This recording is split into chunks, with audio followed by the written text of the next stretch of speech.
Hi. இப்ப நான் சொல்லப்போற வார்த்தை, அந்த வார்த்தைய வந்து இதுக்கு இப்படி அர்த்தம் இருக்கா? இதுக்கு என்ன அர்த்தம்?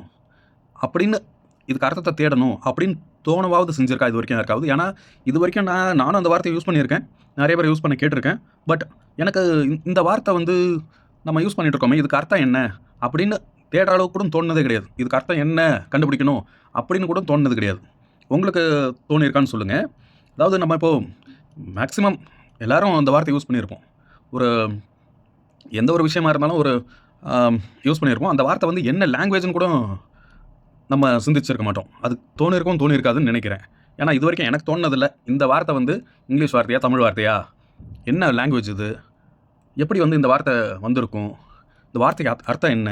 அப்படின்னு இந்த மாரி கூட தோணுனது கிடையாது இதுவரைக்கும். ஆனா, இப்போ ஒரு பழைய படம் 1949ல வந்த படத்துல இந்த வார்த்தைய உபயோகிச்சிருக்காங்க.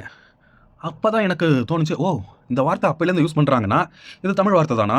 அப்படின்னு ஒரு எண்ணம். பட் இது தமிழா இல்லையான்னு எனக்கு தெரியல. உங்களுக்கு தெரிஞ்சா நீங்க சொல்லுங்க, சரியா? அது என்ன வார்த்தைன்னு கேட்குறீங்க? இதோ இப்ப நம்ம ஹாயா பேசிட்டு இருக்கோம் இல்லையா? எப்படி? அதுதான். அந்த வார்த்தைய எப்படி சொல்றதுன்னா, இப்ப தான் சொன்னேன் இல்லையா? இந்த ஹாயா. இப்ப யாராவது உட்காந்துருக்காங்க அப்படின்னா, என்ன ஹாயா உட்காந்துருக்க? என்ன ஹாயா இருக்கீங்க? இப்ப இந்த ஹாயா அப்படிங்கிற வார்த்தைக்கு அர்த்தம் என்ன? இப்ப இந்த வார்த்தை வந்து தமிழ் வார்த்தையா? இங்கிலீஷ் வார்த்தையா? ஹிந்தியா? ஹாயா இந்த மாரி இந்த வார்த்தை வந்து ஏதாவது சங்க இலக்கியங்கள்ல இருக்கா? ஆனா, நான் ஒரு படம் பார்த்துட்டு இருந்தேன். இந்த படம் வந்து 1949ல வந்த படம். தமிழ்ல மாயகுதிரை அப்படிங்கிற நேம்ல இந்த படம் வந்திருக்கு. இந்த படத்துல ஒரு காட்சியில வந்து பேசிட்டு இருப்பாங்க. அந்த ராணியா வரவங்க வந்து சொல்லுவாங்க, மந்திரிய பார்த்து, "இந்த மாரி நம்ம தொழுவத்திலேருந்து குதிரை இதெல்லாம் காணாம போயிட்டு இருக்குது. நீங்க என்ன ஹாயா உட்காந்து ஹாயா என்ன பண்ணிட்டு இருக்கீங்க?" அப்படின்னு கேட்குறாங்க. அந்த சீன் வேணா அட்டாச் பண்றேன். இதோ உங்கள் ஜாக்கிரதை. லாயத்தில் ஜந்துக்கள் மாயமாய் போய் கொண்டிருந்தால் நீங்கள் ஹாயா உட்கார்ந்திருக்கிறீர்களா? அப்போ இந்த வார்த்தை இத கேட்டதும் நான் உடனே பாஸ் பண்ணிட்டேன். படத்த பாஸ் பண்ணிட்டு, என்னது இது? அப்போ ஹாயா அப்படிங்கிற வார்த்தை வந்து எப்ப வந்தது?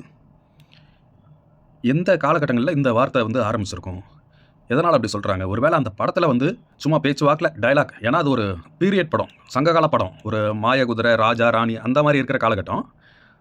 அந்த மாதிரியான ஒரு ஜானர் படம் அது. பட் 1949ல எடுத்திருக்காங்க. அப்பலாம் வந்து இண்டிபெண்டன்ஸ் கிடைச்சு நார்மலா இருந்தாங்க மக்கள்.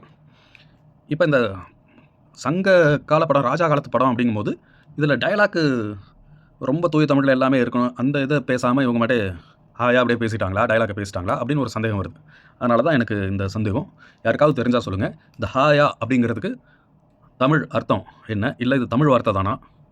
வேற எதுவும் லாங்குவேஜா? அப்படின்னு யாராவது தெரிஞ்சா சொல்லுங்க. நான் இப்போ ஹாயா கிளம்புறேன். பாய்.